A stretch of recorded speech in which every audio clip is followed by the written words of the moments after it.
This video is going to be focusing on the subject of depression. And really what I want this video to really be is used as I would say educational or maybe even validating if somebody suffers from depression and they don't really know how to explain it to people in their lives. Because I feel like depression and mental illness and mental unhappiness and so forth really have a really bad stigma about them. And I think that that's one of the reasons why so many people avoid getting help or do very minimal about getting help. It's not a matter of them not wanting to get help, simply as they don't want to be judged for the stigma of being mentally ill. Because when you say that, even as I say it myself, and I see the context of when it's used, a lot of times people think of people being mentally ill. They think of them being in straitjackets, or at the very least they should be. They think of taking sharp objects away when they enter the room and so forth. And so it's this predetermination of judgment towards this demographic that I feel like is a reason why so many people avoid getting help. And so I just really want to educate on the subject about my own depression and how it affected me, and just kind of the nature behind it, because I feel like there's so much stuff that goes unspoken.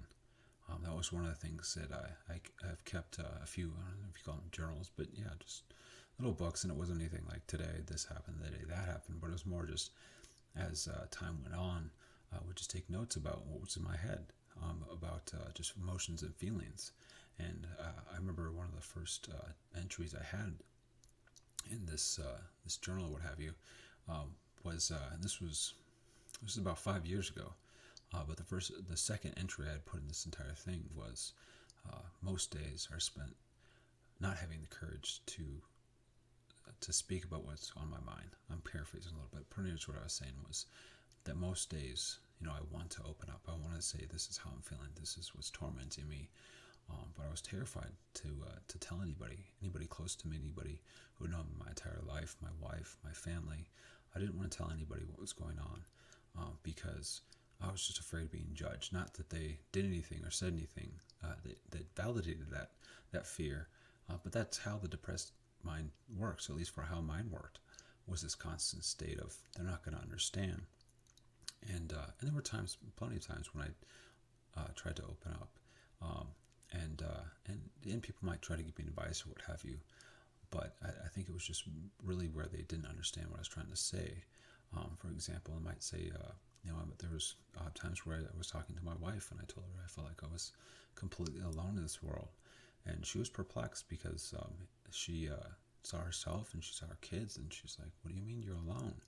And it wasn't that I was saying that I didn't have anything. It was just simply that my depression and the pain caused by the loss of my twin made me feel that emotion in spite of the fact that I had so many reasons to live and enjoy life.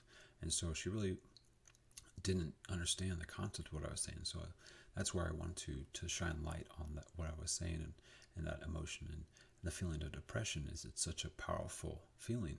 It's such a controlling feeling of our minds that it, like I said, it was that I spent most days not having the courage to say what was on my mind, to say what was really eating at me.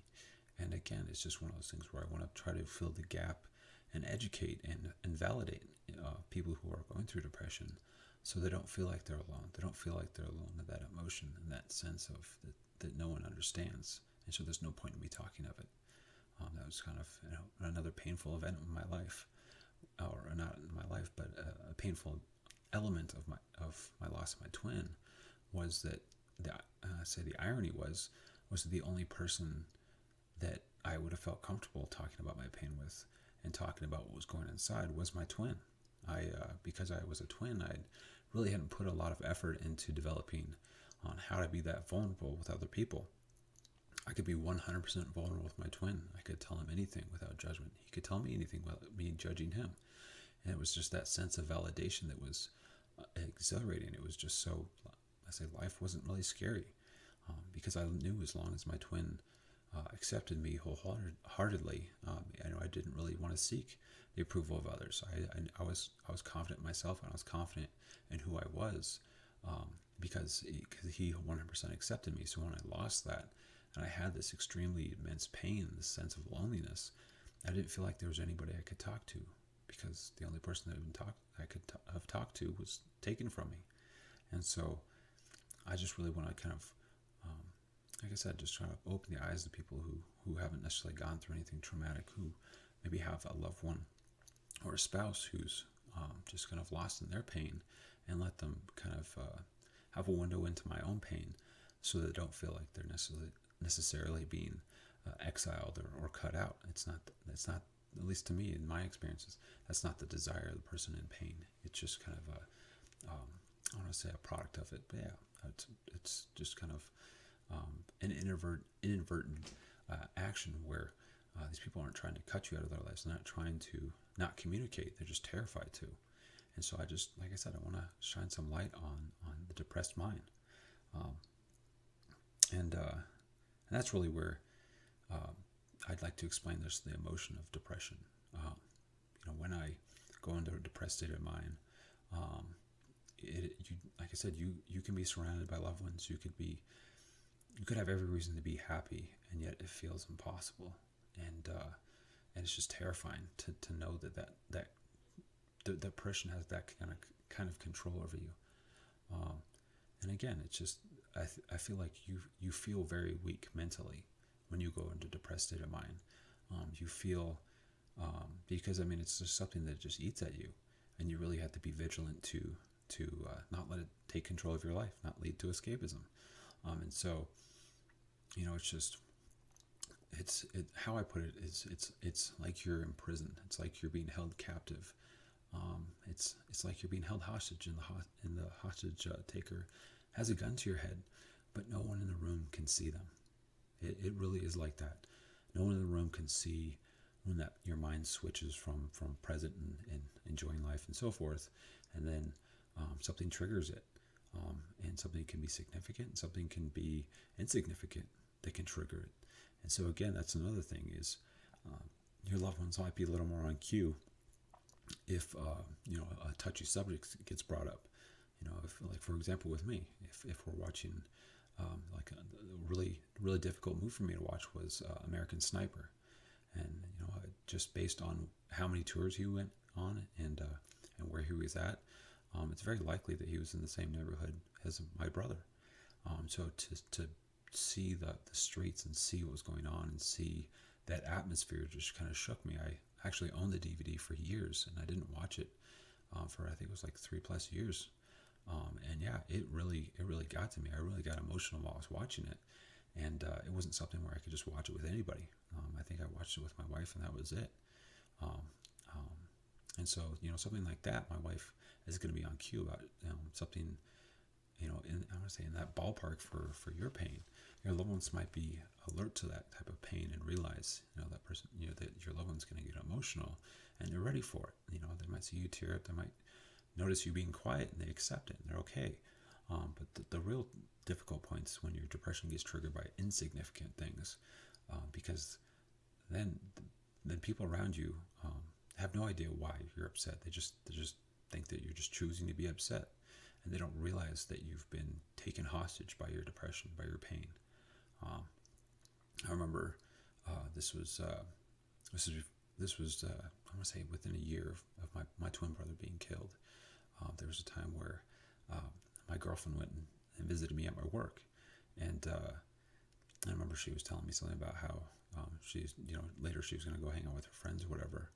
And for myself, I was kind of taken back, and at first I didn't really say anything to her about it.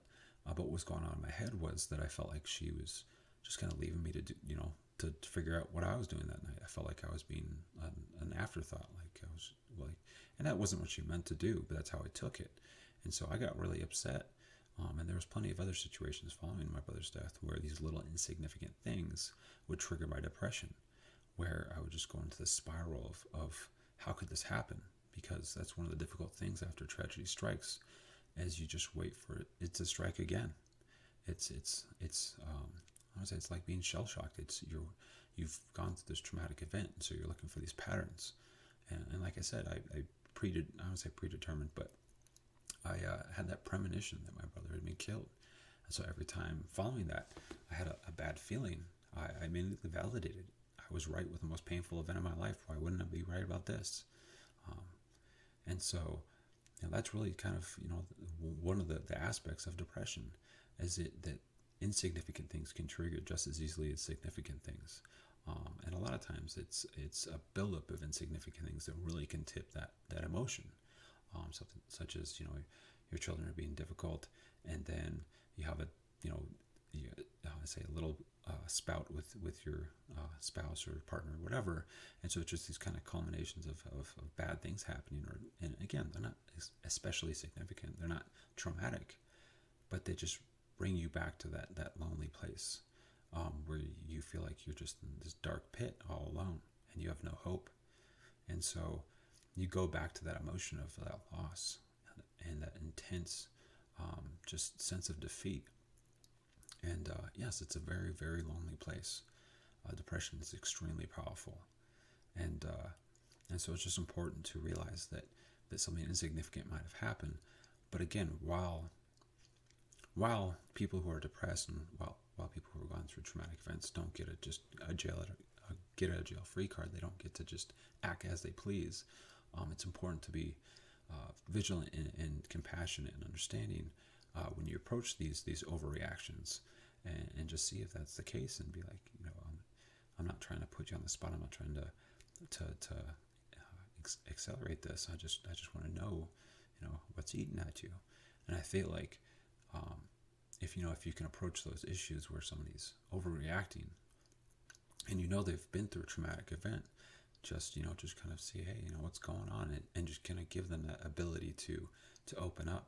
And I know it's going to be difficult for that individual to open up, but really, I just want to let people know that that it's not something that I say it's not something that is just going to continue forever and ever, but it's something that needs to be approached softly, because as it became more aware of these overreactions, I became more, I would say, more in control of them, but I just became more prepared for them. It was one of those things where I just more prepared that, hey, my kids might be a little difficult today. It happens. So how am I going to react? And so I feel like when I was able to take a step back and realize, if these I say repetitive, little insignificant, I'd say frustrating situations keep occurring, how am I going to deal with that? How can I have a predetermined plan on how to take a step back, take a breath? What do I need to do realistically and not too selfishly? If just walk away from the situation and just, I would say, meditate, just breathe, and allow yourself to block out what just happened. And then once you kind of calm yourself down, then look at it with an objective mind, and then figure out where you need to go from. But that's one thing I've learned, was that the vast majority of the time, you can't make a rational decision in an emotional state of mind. It's nearly impossible. There are certain circumstances where you might be emotionally high when you're about to ask somebody to marry you, or something positive like that. But a lot of times, especially if you're emotional about something extremely painful, you're not going to be thinking clearly in the least. And so any type of reaction you're going to develop in that compromised state of mind is usually just going to be like throwing gasoline on a fire. It's just going to blow up in your face. And then you're going to go back to the concept of trying to justify why you did what you did, or why you didn't do something, which again is it's not going to correct the behavior. It's just going to validate it, and you're going to continue it. And so again, it's just being aware of this type of reaction and self-reflecting. And again, it's not a matter of self-loathing and saying, oh my gosh, I did it again. I'm just never going to get it right. It's just more just like, how can I get a little better? How can I reduce this bad behavior? Like I said, there are going to be times where it just eats at you. But even to the point where I've figured out in certain circumstances not to bring up certain subjects, just because it's just going to accelerate my mind and trigger my depression. It's going to trigger my nothing's ever good is going to happen. It's just I'm just surprised. I'm not surprised, I guess, by now, but there's been so many times where you just have this extreme sense of denial. It was, like I said, especially before I really started self-reflecting, the first year and a half, 2 years, when I'd go into these depressed state of mind that was triggered by pretty insignificant events. I remember that emotion and that being overwhelmed with it. And it was funny because every time I came down from it, I realized I thought irrationally. But while I was in that state, it was just like every time I've done this, I've been wrong, but this is different. It's unbelievable how, like I said, how dominating depression can be in your mind. And so it's simply just being aware of it and being conscious of it. And again, when you're in a calmer state of mind, just really trying to figure out, all right, how can I do this differently? How can I be more prepared? Because, I think one of the mistakes is the fact that we just, um, we don't realize that, yeah, it's just going to continue to happen just because, we all can be inconsiderate toward each other. We all can, have things that aren't so great happen to us. We can have, a tough day at work. We can have just somebody randomly be toxic to us. And it's just really easy when you've had traumatic events happen to you to really just get triggered and just go into this I want to say explosive behavior. And again, that just causes fallout in your own life. It causes fallout in your relationships. Like I said, I mean, because of this state of mind, because of depression, I really alienated myself from a lot of my family and a lot of my friends that I had had for years, some for my whole life. And it was just this I was so scared of people seeing what my pain had caused to me that I hid it. And because I hid it, it just became harder and harder to talk about, even to the point where it was one of those things where even, as years and years went on, I'm just kind of like, well, how can I open up about this? I feel like people are just going to think I'm doing it for attention because this entire time I've hid it quite well. And so for me to bring it up now, they're just kind of like, well, that happened years ago. Why is this suddenly surfacing? And so it just seemed more and more impossible to talk about. So as I discussed, I want to say it was an intro, I just briefly discussed it. It's important to not let these things go on too long. Like I said, the first year, 2 years, it's going to be raw, and a lot of people around you are going to be understanding to that. But as you get to 3 and 4 and so forth, people are going to be just like, why haven't you gotten better? And so, just for your own ability to have an easier time at success, an easier time at getting your life back on track, it's important to not let these things, I don't want to say fester, but not let them draw out. It's important to kind of get a point where you're like, all right, by this time, I'm really gonna start being aware of my behavior and how my pain has changed how I look at life and how I react to certain situations. Because like I said, there was a lot of family events that I really missed out on, and it wasn't that I wasn't necessarily there, but I wasn't there mentally. I was deep within my pain, and it's time I wish I could get back. One thing I realized was making these corrections is what allowed me to get back on track and start enjoying life again. And so I don't want people to lose too much time. But yeah, so I'm just gonna leave it on that note. And yeah, I'll probably talk about alienation in my next episode. But thank you very much for support, and I hope you all are having as good a time as you can with the uncertainty in life, with what's going on in the world. And as always, good luck and good night.